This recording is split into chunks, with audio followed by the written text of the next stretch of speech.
अस्सलाम वालेकुम बच्चों। आज से हम अपना एथलेटिक इवेंट्स स्टार्ट कर रहे हैं, जिसमें हमारा पहला टॉपिक है नेज़ा फेंकना या जेवलिन थ्रो। आप अपनी बुक से 291 पेज नंबर 291 निकालें और उसमें देखें, उसमें नेज़ा फेंकने का सेक्टर बना हुआ है। मैं रूल्स पढ़ाने से पहले आपको थोड़ा सेक्टर के बारे में समझा देती हूँ। तो पेज नंबर 291 आप खोलेंगे तो पेज को नीचे से ऊपर की जानिब अगर देखें तो ये जो दो लाइनें बराबर जा रही हैं, इसको हम कहते हैं रनवे।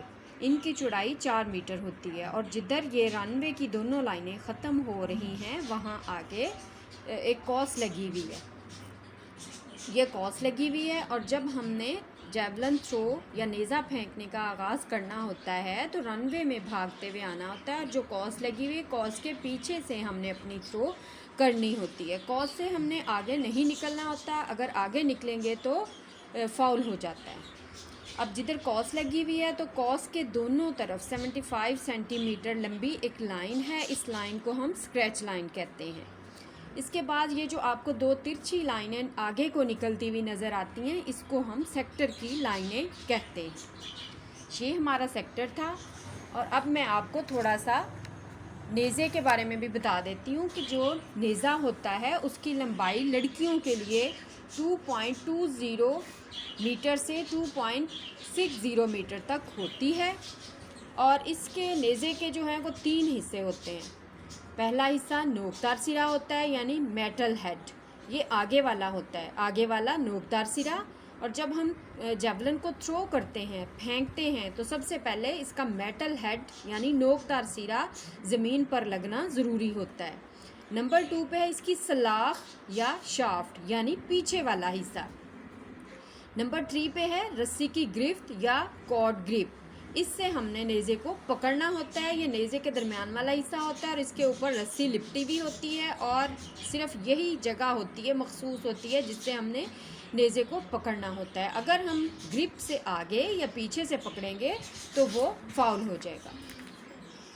आप आ जाए नेज़ा फेंकने के कवानीन की तरफ। नंबर 1 पे है नेज़ा फेंकने के मुकाबले में हर खिलाड़ी की बारी का तयन कुरानंदाजी से किया जाएगा।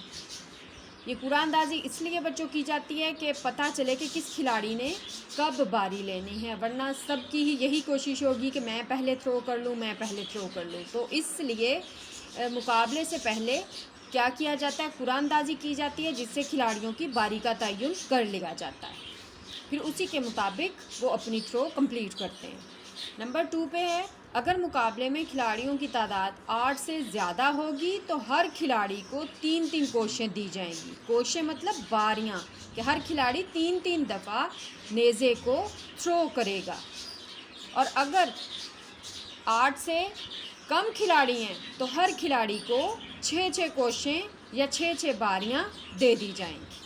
एक दफ़ा फिर से ये बात समझ लें कि अगर मुकाबले में खिलाड़ियों की तादाद 8 से ज़्यादा होगी तो हर खिलाड़ी को 3-3 कोशें दे दी जाएंगी। और अगर 8 या सिर्फ 8 से कम हैं, सिर्फ 8 हैं या 8 से भी कम हैं, तो हर खिलाड़ी को 6-6 कोशें या बारियां दे दी जाएंगी।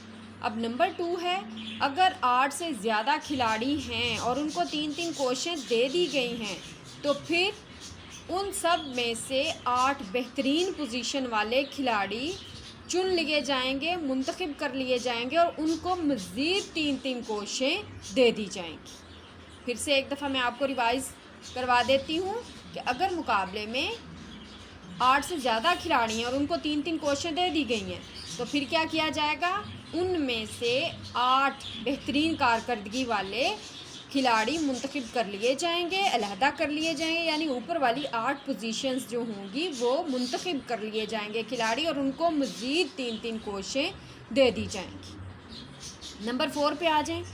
मुकाबले से पहले खिलाड़ी को मुकाबले की जगह पर 2-2 मौके मश्क के लिए दिए जाएंगे। मुकाबले से पहले हर खिलाड़ी को जो मश्क के लिए 2-2 प्रैक्टिस के लिए मश्क के लिए 2-2 थ्रोज़ दी जाती हैं, ताकि खिलाड़ी जो होता है मुकाबले के लिए नई जगह पे जाता है तो उस जगह से फेमिलियर हो जाए।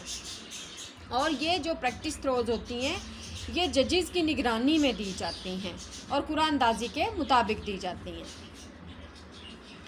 नंबर 5 है जी, हर खिलाड़ी की बेहतरीन कोशिश को पोजीशन के लिए शुमार किया जाएगा। अगर आपकी कोशिश अच्छी है तो उसको पोजीशन के लिए शुमार किया जाएगा। अगर आगे आपकी उस थ्रो से आगे कोई खिलाड़ी थ्रो नहीं कर सकता तो फिर आपको पोजीशन दी जाएगी। नंबर 6 है, नेज़े को सिर्फ एक हाथ से और ग्रिप से पकड़ा जाएगा। कि नेज़े को सिर्फ एक हाथ से और ग्रिफ्ट यानी जो पकड़ने की एक मखसूस जगह है कॉर्ड ग्रिप, उससे ही पकड़ा जाएगा। अगर उसके अलावा कहीं और से आगे से या पीछे से पकड़ते हैं तो फिर फाउल हो जाएगा। नंबर 8 है जी, नेज़े को कंधे या फेंकने वाले बाजू के ऊपर वाले हिस्से से फेंका जाएगा या किसी गैर मरवजा तरीके से फेंकने की इजाज़त नहीं होगी। अब जैसे नेज़ा फेंकते हैं तो उसके कुछ रूल्स होते हैं कि रनवे में आपने भागना है और कॉस से पहले उसको थ्रो करना है। इसी तरह ये भी एक रूल है कि नेज़े को पकड़ के कंधे के ऊपर से या कंधे के नीचे से कहाँ से थ्रो करना है। तो इसके लिए आपने इस बात को जहन में रखना है कि नेज़ा पकड़ने का एक जो तरीका बताया गया, एक स्टाइल बताया गया, उसी के मुताबिक आपने नेज़े को पकड़ना है और अपने कंधे के ऊपर से उसको थ्रो करना है। इसके अलावा अगर आप किसी और तरीके से थ्रो करते हैं तो फिर फाउल हो जाता है।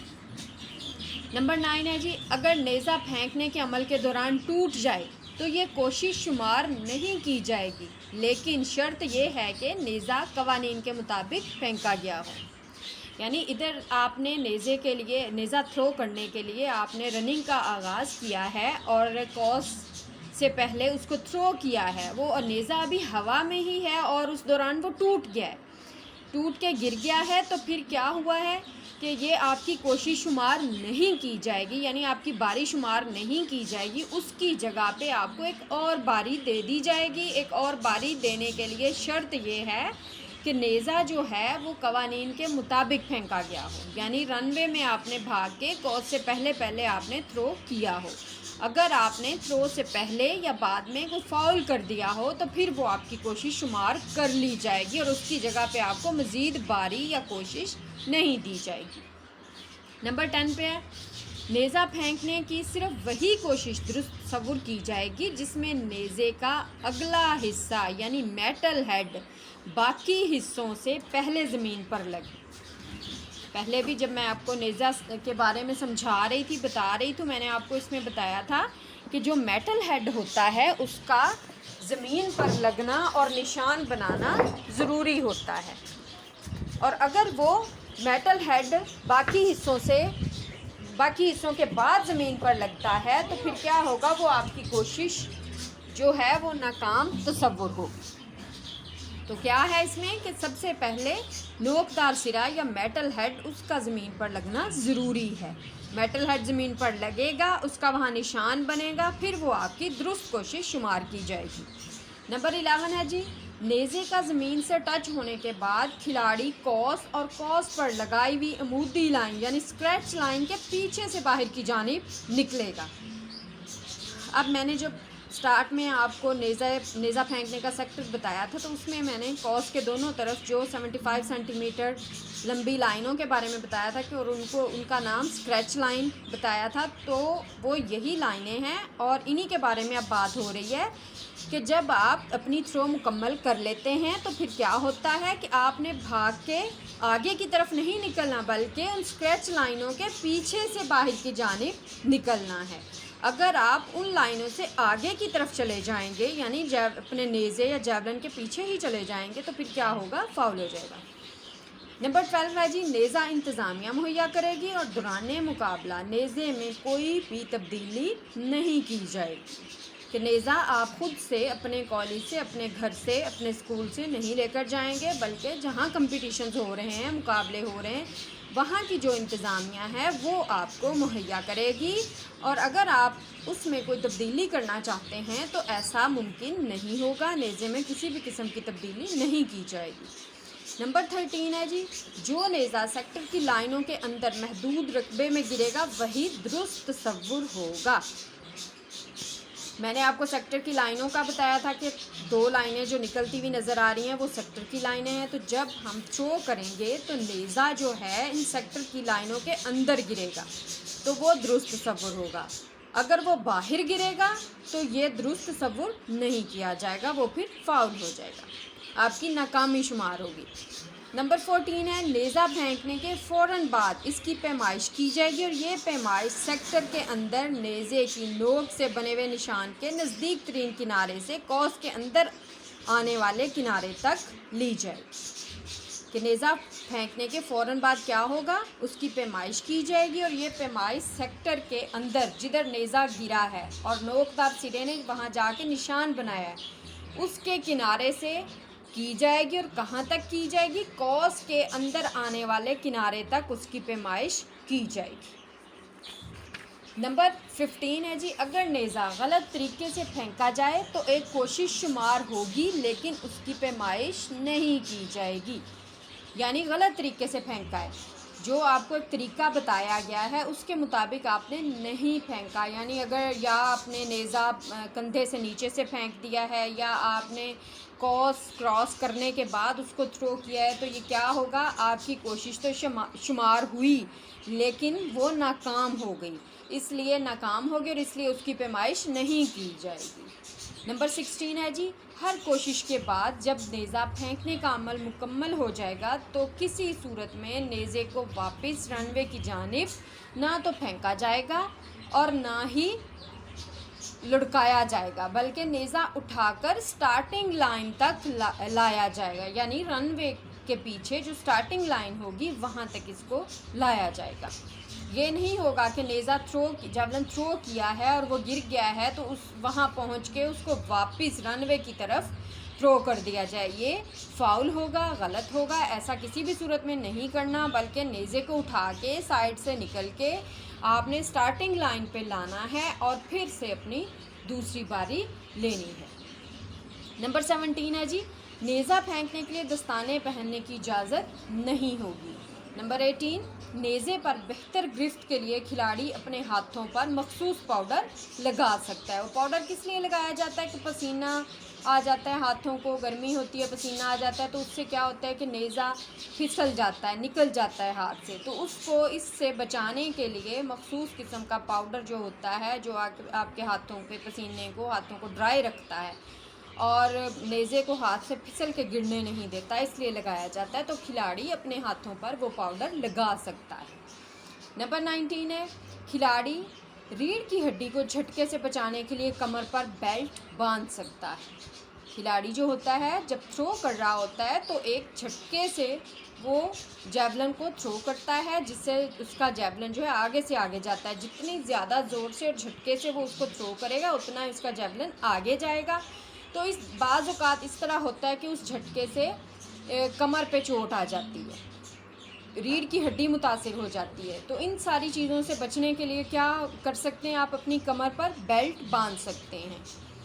नंबर 20 है जी, नेज़ा फेंकने के अमल के दौरान खिलाड़ी अपने जिस्म के किसी हिस्से से रनवे की लाइनों को या स्क्रैच लाइन को या कॉस की आगे वाली ज़मीन को टच नहीं कर सकता। अगर वो टच करेगा तो फाउल हो जाएगा। खिलाड़ी अपने जिस्म के किसी भी हिस्से से रनवे की लाइनों को, दोनों लाइनें जो हैं रनवे की लंबाई वाली, उनको कॉस की आगे वाली ज़मीन है उसको या फिर स्क्रैच लाइन को टच नहीं कर सकता। अगर करेगा तो फाउल हो जाएगा, यानी नाकामी उसकी शुमार होगी। नंबर 21 है, नाम पुकारे जाने और जज के इशारे के बाद खिलाड़ी को 1 मिनट के अंदर अंदर नेज़ा फेंकने की शुरुआत करनी होती है। कि जैसे ही जज उसका नाम पुकारता है, उसकी बारी आती है खिलाड़ी की और उसका नाम पुकारा जाता है, तो खिलाड़ी के पास सिर्फ 1 मिनट होता है। 1 मिनट के अंदर अंदर उसने अपनी बारी लेने के लिए सेक्टर के अंदर रनवे के ऊपर, स्टार्टिंग लाइन के ऊपर पहुंचना होता है।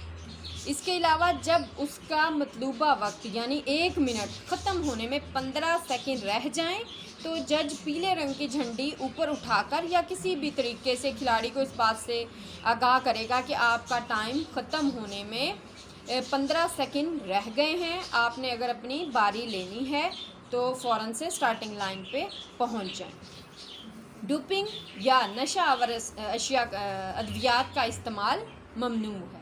डोपिंग क्या है? नशावर अद्वियात हैं जिसको खाने से खिलाड़ी के अंदर फौरी ताकत और एनर्जी आ जाती है, जिससे उसकी कारकर्दगी बहुत ज़्यादा बढ़ जाती है, तो ऐसी अद्वियात का इस्तेमाल करना ममनू है। अगर टेस्ट होता है और आप पता चलता है कि आपने ये अद्वियात इस्तेमाल की हैं, तो आपको मुकाबले से खारिज कर दिया जाता है, निकाल दिया जाता है। बच्चों, ये तो हमारे थे रूल्स या कवानीन, और मेरा ख़्याल है आज के लिए इतना काफ़ी है। इसके बाद बराबरी भी है और नेज़े की बनावट और बाकी भी बहुत सारी चीज़ें हैं जो मेरा ख़्याल है हम कल पढ़ेंगे। आज भी अगर पढ़ा दूँ तो आपको शायद याद ना हो सकें, तो आज के लिए सिर्फ रूल्स काफ़ी हैं। इंशाल्लाह कल हम इसको टॉपिक को कंप्लीट करेंगे। अस्सलाम वालेकुम।